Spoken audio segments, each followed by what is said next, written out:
Dear students, उसी lecture को जो है राइट से रिलेटेड जो हम बात कर रहे थे उसको कंटिन्यू करते हैं कि हमने जो बात की थी लीगल राइट्स को कैटेगराइज किया था हमने दो आगे कैटेगरी में। एक था आपका सिविल राइट्स और एक था पॉलिटिकल राइट्स। आज हम बात करने लगे हैं पॉलिटिकल राइट्स पे, क्योंकि लीगल राइट्स पे बात हम कर चुके हैं। पॉलिटिकल राइट्स से मुराद है आपके सियासी हक जो आपको दिए गए हैं, कि कौन से ऐसे हकूक़ हैं जो आपको सियासत से रिलेटेड जो है वो ग्रांट किए गए हैं बाय दी लॉ। दिए ये दोनों राइट जो है सिविल भी और पॉलिटिकल भी स्टेट ने ग्रांट किए हैं, गवर्नमेंट ने और लॉ ने, मतलब किसी का भी आप नाम ले सकते हैं। यहाँ पर जब हम बात कर रहे हैं पॉलिटिकल की, तो पॉलिटिकल में सबसे पहला हक है आपका राइट टू वोट, कि आप वोट कास्ट कर सकते हैं। हर बंदे का हक है।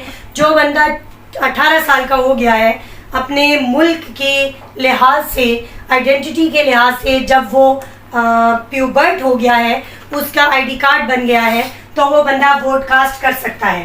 दूसरी बात इसमें आती है रिप्रेजेंटेशन की। आप नुमाइंदगी कर सकते हैं अपने इलाके की, अपने सोसाइटी की, अपनी जो है ज़िले की, आगे अपनी डिवीज़न की। आप चाहें तो आप MNAs MPAs किसी की भी सीट पे, अगर आप उसकी क्वालिफ़िकेशन पे पूरा उतर रहे हैं, जो कि हुकूमत ने आपको कहा है कि इन क्वालिफ़िकेशन पे अगर हों तो अपने डॉक्यूमेंट जमा करवा सकते हैं, या आप इलेक्शन के लिए कंटेस्ट कर सकते हैं। तो आप अगर उस पर पूरा उतरते हैं तो आप रिप्रेजेंटेशन कर सकते हैं किसी भी इलाके की, आपको हक है। दूसरी बात है आप ऑफिस बना सकते हैं। जब आप आगे आ गए हैं, आप कंटेस्ट कर रहे हैं, तो आप वहाँ पर ऑफिसेज बना सकते हैं, अपने आप को प्रमोट कर सकते हैं, अपनी पार्टी को प्रमोट कर सकते हैं। अपने इलाके के लिए अच्छा और बेहतर काम करने के लिए आप उस ऑफिस में जो है वो लोगों को बुला के उन्हें बता सकते हैं कि भाई हम आपके लिए ऐसा काम करेंगे, ये करेंगे आने वाले वक्तों में। इसके अलावा आपका है क्रिटिसाइज करना।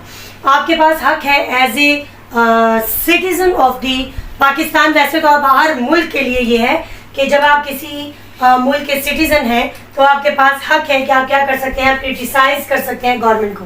अगर आपको लगता है कि वो गवर्नमेंट उस मुताबिक काम नहीं कर रही जो कि उसने पहले कहा था, आप उससे फेडअप हो चुके हैं, तो आप क्या कर सकते हैं, आप उसको क्रिटिसाइज़ कर सकते हैं। ये आपका हक है। आप गली में कोने में बैठ के कहीं पे भी एक्सप्रेशन दे सकते हैं, क्रिटिसाइज़ कर सकते हैं। आपको कोई भी जो है वो इस चीज़ से रोकेगा नहीं। इसके अलावा है प्रोटेस्ट करना। अगर आपकी हुकूमत आपके मुताबिक काम नहीं कर रही और आपको लग रहा है कि वो उन चीज़ों पे पूरा नहीं उतर रही, उन बातों पे पूरा नहीं उतर रही जो उसने पहले आपसे मुआहदे किए थे, जो एग्रीमेंट्स किए थे, उनको आप कंप्लीट नहीं कर रही, तो उस अकम्पलिशमेंट के लिए या उसको रोकने के लिए या उसको इस चीज़ की तरफ दोबारा लाने के लिए, उसको आमादा करने के लिए, अपनी बातें मनवाने के लिए आप प्रोटेस्ट कर सकते हैं। लेकिन याद रखिएगा, पुरअमन प्रोटेस्ट। ऐसा प्रोटेस्ट कभी भी इजाज़त नहीं दी जाएगी या आपको राइट नहीं दिया जाता जिसमें आप मुल्क के प्रॉस्पेरिटी, किसी की सिक्योरिटी या अमन व ईमान या आपके मुल्क की जो प्रॉपर्टी है उसको आप ख़त्म करने की कोशिश करें या डिस्ट्रॉय करने की। इसके बाद आपका आता है पॉलिटिकल पार्टी। आप में से कोई भी स्टूडेंट ऐसा भी है, वो जब चाहे जिस तरह चाहे खड़े होकर कह सकता है कि जी कल से मैं अपनी पार्टी बना रहा हूँ, आप लोग जो है वो मैं लीड कर रहा हूँ, आप लोग जो है वो मेरे साथ इसके आगे आएँ और आप लोग जो है वो क्या करें, मुझे जो है वो सपोर्ट करें और मेरी पार्टी को सपोर्ट करें, और इस तरह जो है वो आप लीड कर सकते हैं, पॉलिटिकल पार्टी बना सकते हैं।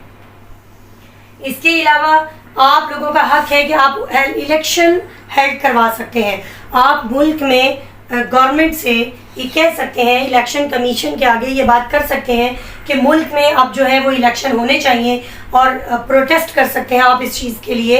आप इस चीज़ के लिए गवर्नमेंट को क्रिटिसाइज़ कर सकते हैं। आप इस चीज़ के लिए बाहर निकल के आवाम जो है वो कह सकती है कि मुल्क में इलेक्शन करवाए जाए, ताकि मुल्क में जो है वो न्यू या आपके मुताबिक जो है वो गवर्नमेंट आ सके। तो आज ये जो हमने बात की इस टॉपिक में, वो है हमारे पॉलिटिकल राइट्स जो कि हमें ग्रांट किए गए हैं गवर्नमेंट की तरफ से, स्टेट की तरफ से। हर बंदे को जो यहाँ पर रहने वाला है, जो यहाँ का सिटीज़न है, कि वो इसके मुताबिक वोट कास्ट कर सकता है, रिप्रेजेंटेशन कर सकता है, ऑफिस बना सकता है, गवर्नमेंट को क्रिटिसाइज़ कर सकता है, गवर्नमेंट के लिए प्रोटेस्ट कर सकता है, अपनी पॉलिटिकल पार्टी बना सकता है, और इलेक्शन हेल्ड करवाने के लिए भी तगोदो कर सकता है।